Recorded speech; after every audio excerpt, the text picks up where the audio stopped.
सादिक संजरानी जो है वो जीत चुके हैं। 7 वोट यूसुफ रज़ा गिलानी के रिजेक्ट हुए हैं।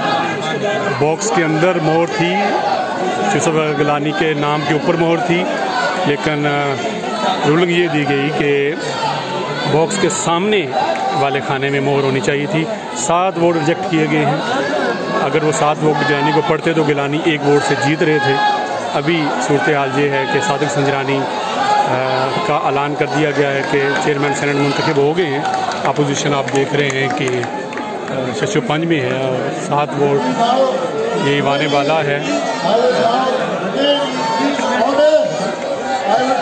अगर आप यहाँ पे तमाम जर्नलिस्ट भी 605 में हैं, तो खुलासा बैठे हैं, सीनियर जर्नलिस्ट हैं, सारे इस रिज़ल्ट को देख के सुन के बड़े हैरान हैं, परेशान हैं कि ये कैसे हो गया कि 7 वोट जो बॉक्स के अंदर स्टैम्प्स लगी हैं उनको रिजेक्टेड करार दे के सादिक संजरानी जो है वो जीत चुके हैं।